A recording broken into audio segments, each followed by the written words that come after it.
जी नाज़रीन, इस वक्त मैं मौजूद हूँ बिग बैन के सामने और इसके राइट पे अगर आप देखें तो ये पार्लियामेंट स्क्वायर है, जहाँ पर पार्लियामेंटेरियन बैठते हैं और कानून के फ़ैसले यहाँ पर होते हैं। और ये बिल्कुल बिग बैन के सामने एक स्टैचू है जो मैं आपको दिखाना चाहता हूँ, और ये बहुत ही अहम शख्सियत हैं। जी जनाब, ये हैं विंस्टन चर्चिल।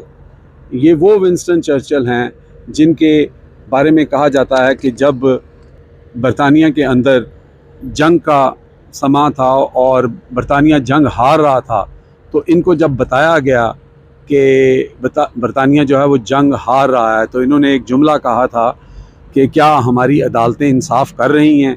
जिस पर इनको बताया गया कि अदालतें इंसाफ़ कर रही हैं, तो उन्होंने कहा था कि अगर अदालतें इंसाफ़ कर रही हैं तो हम जंग नहीं हारेंगे। फिर वही हुआ और बरतानिया वो जंग नहीं हारा।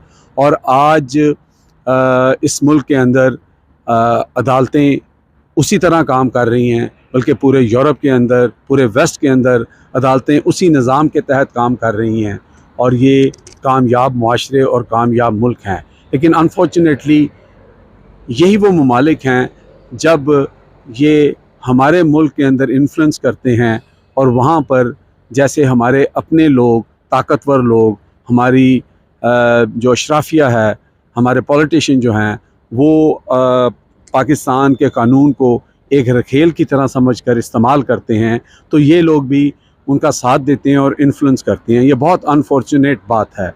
लेकिन अपने मुल्क के अंदर जो कहते हैं लॉ ऑफ द लैंड है, उसको बहुत ज़्यादा प्रोटेक्ट करते हैं। उसमें हम जैसे लोग जो हैं वो भी फ़ायदा उठाते हैं। अगर हम कानून के ताबे हैं, हम कानून को फॉलो करते हैं, तो हमारे साथ भी नारवा सलूक नहीं होता। लेकिन आज विंस्टन चर्चिल की इस जगह पे आके आपको ये कहानी बताने का असल मकसद ये है कि आपने 2-4 रोज़ पहले सुना होगा कि अमेरिका के वो सफ़ीर जो पाकिस्तान में थे, जिन्होंने पाकिस्तान के अंदर ख़वातीन के साथ नाजायज़ मरासम बनाए, और उसके बाद वो अमेरिका चले गए, उनके ख़िलाफ़ वहाँ पर केस चला और वो उनको 3 साल की सज़ा और 93,000 डॉलर जुर्माना हुआ। तो ये सिर्फ़ इन्हीं मुल्कों में हो सकता है। हम तो खैर इस काबिल नहीं थे, हम तो अपने लोगों को, अपनी इशराफिया को सज़ा नहीं दे सकते, तो हम ऐसे मुल्क के किसी सफ़ीर के ख़िलाफ़ क्या कर सकते थे।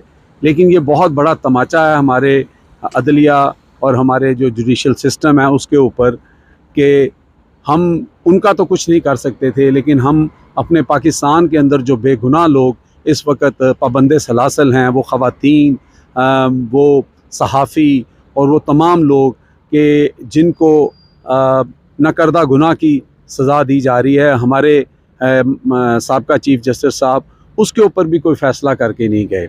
और फिर हमारे मुल्क के अंदर लोगों को नंगा किया जाता है। लोगों के प्राइवेट लम्हात की वीडियोज़ जो हैं, चाहे उनकी उम्र 70 साल हो, 75 साल हो, उनकी वीडियो रिलीज़ कर दी जाती हैं। वो चीख कर अदालत का दरवाज़ा खटकाते हैं, वो अपने चीफ़ जस्टिस को कहते हैं, लेकिन किसी का कान के ऊपर जूं नहीं रेंगती। तो फिर हम मुआशरा कैसे हो सकते हैं? हम सिर्फ़ हजूम हो सकते हैं, जो कि हम हैं। और इस जगह पे खड़े होके इस बात की तो खुशी है कि यहाँ पे कानून है, यहाँ पे हर शख्स जो है वह कानून के अंडर आता है, ताबे आता है, और उसको वो फॉलो करना पड़ता है। लेकिन दूसरी तरफ उतना ही दुख होता है कि हम जो कलमा गो हैं, जिस कौम के पास नबी पाक सल्लल्लाहु अलैहि वसल्लम की सीरत हो, कुरान पाक जैसा तोहफ़ा हो, लेकिन फिर भी हमारे मुल्क के अंदर जो निज़ाम इंसाफ़ है वो इतना गिर जाए, वो इतना गिर जाए कि हर शख्स वहाँ पे अपने आप को जो है वो बिल्कुल बेकदर समझे, और वो समझे कि वो शायद इंसान नहीं है, जो गरीब आदमी है उसको इंसाफ नहीं मिल सकता। लेकिन इन ममालिक के अंदर हर शख्स को इंसाफ मिलता है और इंसाफ होता हुआ नज़र आता है। इसका जो सेहरा है वो इन साहब के सर जाता है, विंस्टन चर्चिल साहब के। लेकिन इन्होंने अपने मुल्क में और अपने लोगों के लिए इंसाफ का बोलबाला किया, और आज ये मुआशरे जो हैं यहाँ पे आप इज़्ज़त से ज़िंदगी गुजार सकते हैं। तो अल्लाह करे कि हमारे मुल्क में भी इंसाफ़ करने वाले लोग, हाँ चंद लोग हैं, लेकिन उनकी सुन कोई नहीं रहा, उनको समझ कोई नहीं रहा, और लोग रिहा होते हैं और 20-20 दफ़ा फिर गिरफ़्तार हो जाते हैं। और ये वो सिलसिला है जिसने हम जैसे पाकिस्तानियों को भी मायूस कर दिया है।